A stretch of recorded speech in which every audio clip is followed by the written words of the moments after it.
Okay, so properties of colloidal solution.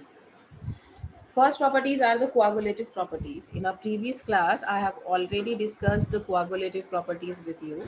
And the colloidal particles being bigger aggregated, the number of particles in a colloidal solution is comparatively small and as compared to the true solution. We know this thing that how the colloidal solution form when the solute has large size just above a normal size of the solute and which remains suspended in the solution itself. You can see the colloidal solution if you even discriminate between the dispersion phase and dispersion medium in a colloidal solution. Just the example of sand and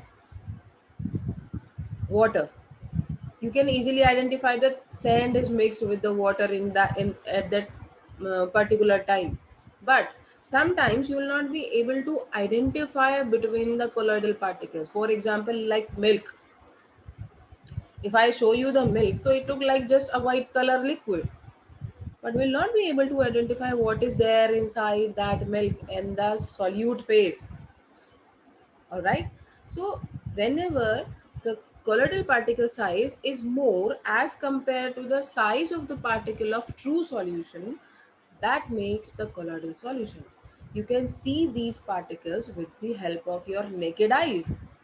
All right, and you can experiment on that. If you take an example of colloidal solution, just live example, when you are sitting in a room, okay, and you used to see some dust particles in the sunlight. When sunlight enters in your room through the window, what happened? You used to see the dust particles which are there in the room with your air, and that these particles reflect the light that enters into our eyes, and we'll be able to see these minute particles in the sunlight only. Why? Because of the Tyndall effect. I think you have studied in ninth class this thing. Because the size of these particles is larger as compared to the size of the gaseous molecules. So we'll be able to see the dust particle in air, but we'll not able to see the air around us. All right. So hence the value of coagulative property, osmotic pressure, lowering of vapor pressure, depression in freezing point, elevation in boiling point are of small order as compared to values shown by true solution at same concentration. So there are different qualitative properties we have studied in previous chapters also. First is osmotic pressure. Lowering of vapor pressure. How you can lower the vapor pressure? By adding the impurities. So it will require high amount of energy to change a state of matter from liquid to the vapor state. Next is depression in freezing point. How you can decrease the freezing point? By adding some salts, by adding some electrolyte, it will lead to the decrease in depression means decrease in freezing point. For example, if I have a solution which have freezing point approximately, we'll talk about water only. My 0 degree Celsius is the freezing point of water. But if I add some impurities in that, for example, if I want to make ice cream, I have cream there, I have sugar there, I have so many things to add in that. So at that point of time, your freezing point will decrease. Elevation in boiling point, when you increase the boiling point of any solution. How we can do? For example, if your water is boiling and you add some sort of sugar in that, so what happens is just get quiet, and after some minute it start again boiling.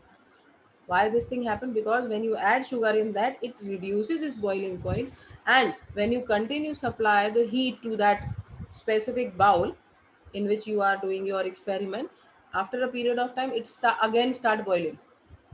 Okay, after that, after 5 minutes you add something else into that.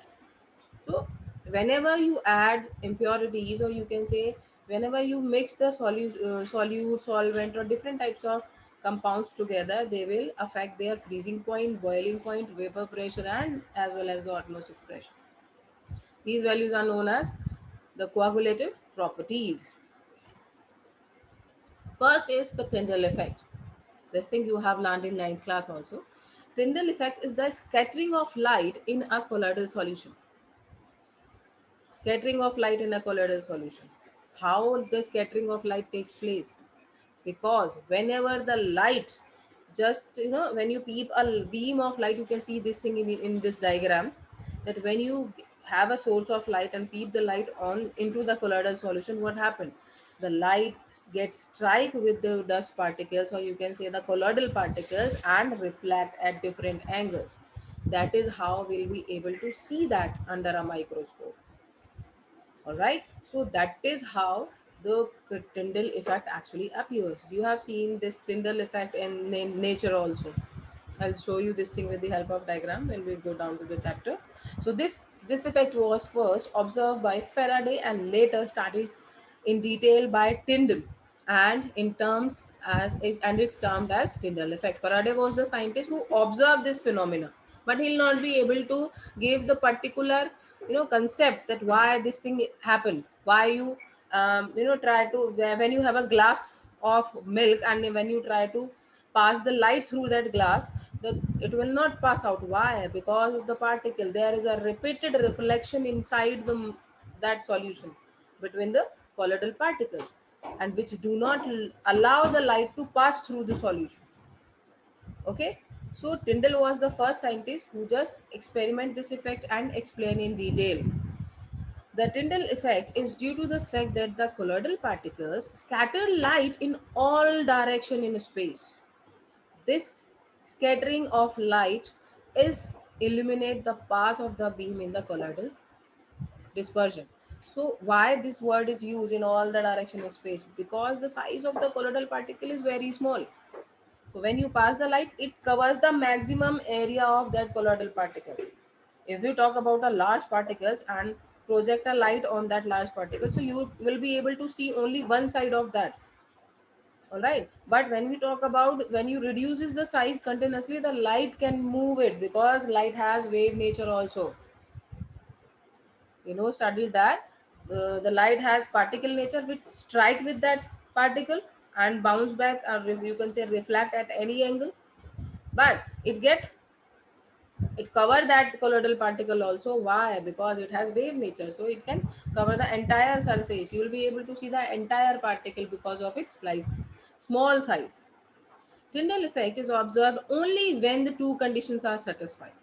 There are two specific conditions which need to be satisfied. First, the diameter of the dispersed particle is not much smaller than the wavelength of light used. The size of the particle matters actually. The particle size which you are taking at that time is not smaller than the wavelength of light which you are using to perform your experiment. If it is too much small, that will not show perfect result. If it is too much large, then you will not be able to see the entire surface of your particle. Okay, second one is the refractive index. There is a spelling error. The refractive index of the dispersion phase and the dispersion medium after gentry is uh, differs in greatly in magnitude. So the refractive index, when you just count differentiate between the refractive index which you will found between the dispersion phase and medium, it will be of great magnitude. There will be a difference in the magnitude and it will be like great. Next, color. Color of the colloidal solution depend on the wavelength of the light scattered by the dispersed particle. For example, if I have just a solution and mix the sand particle inside it, so you'll not be able to see a particular color. It will be like brownish color. It will just deviate its color towards the brown. Sand and water makes a brown color. We have seen this thing in different water bodies. Okay, so that brown color is due to the scattering of light, because when you just pass the light of the same wavelength, so what happened, the particle size just reflect the particular wavelength of light, because the sand is of brown color. But if you change the color of the dispersion medium solute particle, so what happened, the color of your light also changes. So the wavelength of light further depend on the size of the particle and the nature of the particle, the size of colloidal particle which you are taking and what is its nature.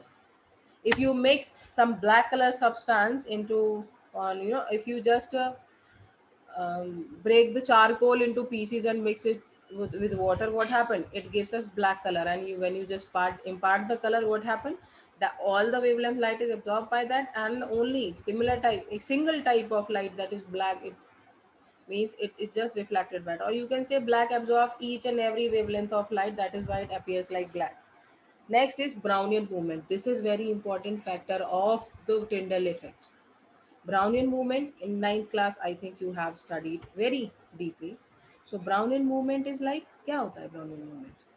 The movement of the colloidal particles, the zigzag movement inside the uh, solution. So when the colloidal solutions are viewed under the powerful microscope, the colloidal particles appears to be in the state of continuous zigzag motion all over the field of view. This motion was first observed by a British botanist, that is Robert Brown, and that is why this is known as the Brownian movement. So movement of colloidal particles in the solution is in zigzag motion, continuous motion. They will just move in the that solution continuously, and that too in zigzag motion. That is why this is known as the Brownian movement, or after the name of its discoverer, observer, you can say. The motion is depend on the nature of colloids, but depend on the size of the particles and viscosity of the solution. Smaller the size, lesser the viscosity, faster is the motion. What is the viscosity? In 11th we have studied. Viscosity means when your liquid move, or you can say when your solution moves in layers, and that too a very thick. For example, honey. Honey is very viscous. If you take out honey from the bottle and you try to pour it on any bowl or anything, it will moves in layer. The layer lower, or you can say the first layer just stick to the surface, and the upper layer start moving there. So the topmost layer, then second layer, then third layer. That is due to the viscosity. Okay, so the motion is independent of the nature. It depend on the size, specifically viscosity of the solution. Smaller the size, lesser is the viscosity. If size increases, the viscosity increases. But if viscosity is less, the motion will be fast. All right, if you dilute it, if you dilute the your viscous solution, what happens, it will move very fast. But when you see a viscous solution like honey, it moves very slowly because of the thickness, the viscosity. The Brownian movement due has been explained to be due to the unbalanced bombardment of the particles by the molecules of dispersion medium. The Brownian movement has a steering effect. So what happened? Brownian movement was explained due to the unbalanced bombardment of the particles, because when you just mix the particles in a solution, they just bombard with the each other, and as well as with the particle of the dispersion medium. So that is why they just move in a zigzag way. Okay, because of the thick concentration of your solution also. So Brownian movement is like a steering effect. When you stir something, so when at that time the particles of your medium and the dispersion phase will just bombard with each other, and in this Brownian movement this happens actually unnaturally. Okay, you can see this thing, the movement, Brownian movement of the particles in a solution is like that. They are moving in any direction. They are free to move, to go anywhere. So some are going in that direction, some are upward. From that which side they are feeling a force, they just deviate their direction. For example, if I have solution particles here and collide with this, they just change their direction instantly. So there will be a random movement of the particles in all the directions. Okay. Next is charge on the colloidal particles. Colloidal particles always carry a electric charge. The nature of this charge is small on all particles in a given colloidal solution, and may be either positive or negative. Colloidal particles contains, they carry the electric charge every time, but that charge is depend actually on the given, on the particle size, on the solution in which you are mixing these colloidal particles. This can be positive or either can be negative. That is not specific that this contain every time a solute particle, or you can say colloidal particle, have positive charge or negative charge specifically. It actually depend on the colloidal solution, that what type of colloidal solution you are making, what type of dispersion medium is that. All right, so it can be positive or it can be negative. The charge on the solution particle is due to one or more reasons. Wise due to electron captured by the solution particles during electrodispersion of the metals, due to the preferential adsorption of ions from the solution, or due to the formulation of electrical double layer. So how this charge come to the colloidal solution? There must be so many reasons. First, if for example, if I am performing an experiment, that is electrodispersion, which we have studied already. If I'm using electricity for the dispersion method, so what happened? These electrons will be captured by the solution particles, and that makes these colloidal particles negative. Next, when the adsorption is takes place, adsorption means when you have the adsorption takes place, or the ions just stick together with the particles of the solution, that changes the charge, that led to the formation of specific charge. It can be positive, it can be negative, it depend on the ionic charge. Okay, or due to the formulation of electrical double layer. So sometime happens that there will be a electrical double layer which actually form at that time in the solution. So that makes the that is responsible for the development of the charge. Okay, so preferential adsorption of ion is the most accepted reason among all the reasons, because capturing of electron is actually very rare, and the formation of this electrical double layer is rare.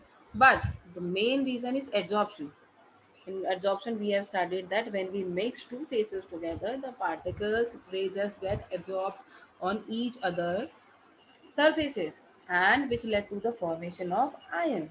Okay, so this will be the most acceptable adsorption of ion. This was the most acceptable reason, that due to this there will be a charge on the colloidal particles. So the solution particles acquire positive or negative charge by preferential adsorption of positive or negative ions.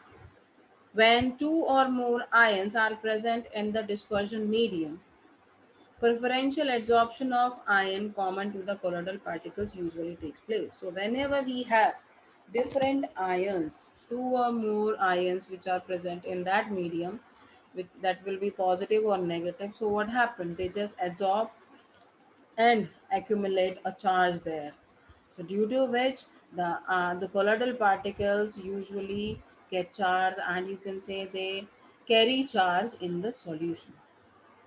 Okay, so this theory is related to the adsorption which we have studied in the previous topics.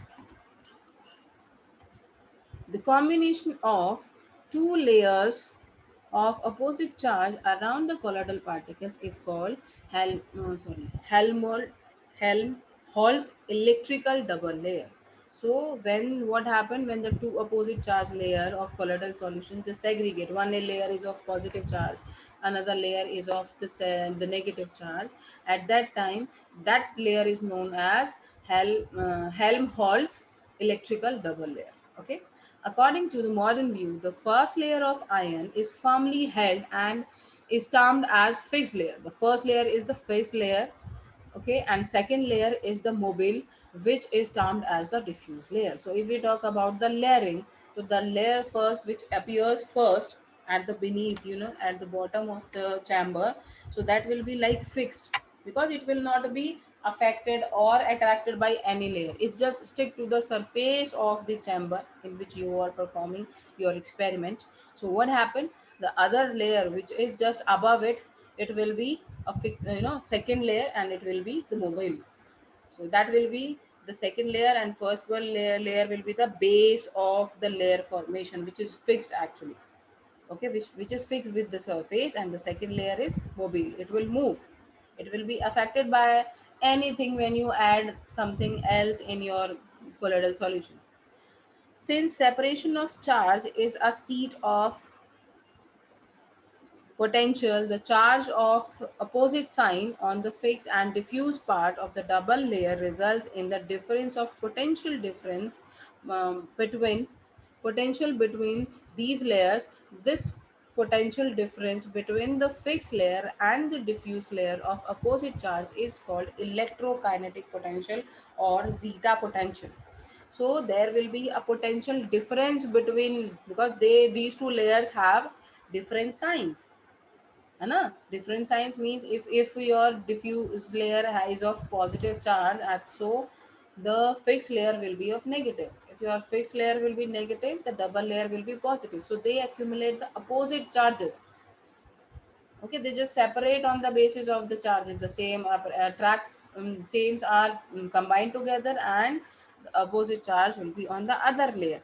And the potential difference between these two layers, that is fixed and diffuse layer, is due to the opposite charge.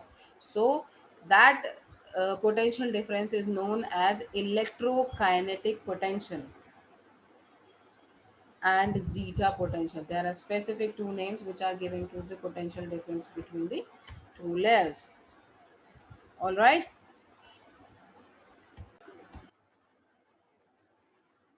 Electrophoresis. When the electric potential is applied across two platinum electrodes dipping in a colloidal solution, the colloidal particles move towards one or the other electrode. So what happened when we have electrical potential in a chamber, and when we just apply it, we just put anode and cathode in that chamber and take a U-tube like tube, U-shaped tube. So what happened, what the ions, this charge will affect the movement.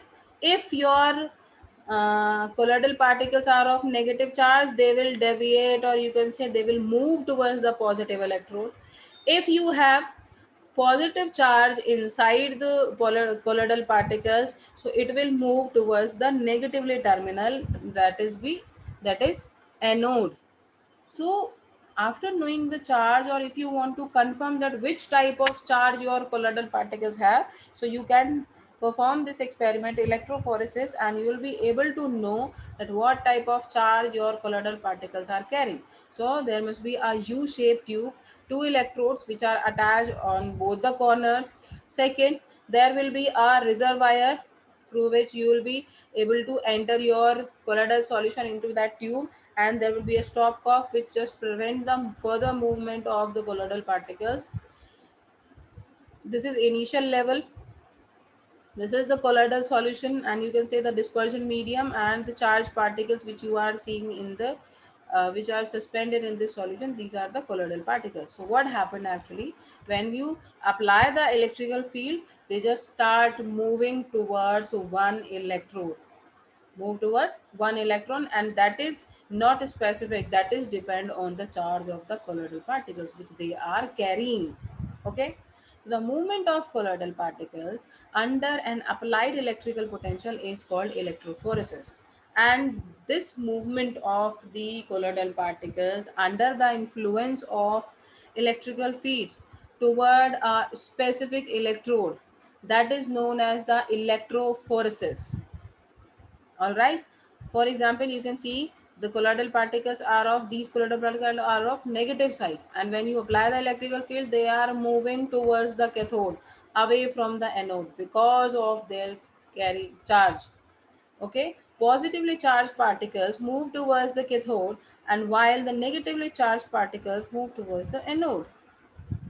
Okay, there must be some difference. They just invert the electrode. There must be typing error. I'll correct it. So what happened, the movement of charged particles is will be towards the negative terminal. This thing you keep in mind. When the electrophoresis, that is the movement of particle, is prevented by the some suitable means, it is observed that dispersion medium begin to move in an electric field. This phenomena is called electroosmosis. So what happened when this phoresis is applied through that semi-permeable membrane is used, and when electrical field is applied to observe, to to difference between the particles, or you can say So the movement of particle is prevented by the suitable means. If you just prevent the movement of particles further, because if you keep on applying the electrophoresis, so what happened, they will, the entire colloidal solution will move towards one tube only. So it is observed that dispersion medium began to move in the electrical field, and this movement is known as the electroosmosis. The movement of particles from the colloidal solutions towards the end is known as the electroosmosis. You can say the movement of particle from higher concentration to lower concentration is osmosis. But same thing happened when the particles are moving from the colloidal solution to one end. It is also a osmosis. They are moving from one end to another end. The end with where concentration is more, they are moving from that to where the concentration is less, under the influence of electricity. So that at that time this is known as the electroosmosis. Okay. But there is a mistake of the sign convention in the diagram. So the positively, we remember, you just remember this thing, the positively charged will move towards the negative terminal, and the negatively charged ion will move towards the positive terminal every time. Whenever do, whether we are doing electroplating, whether we are doing electrophoresis, whether we are doing electrophoresis plating, so there this process is used in different types of to experiment to just separate out the colloidal particles from the colloidal solution. Right?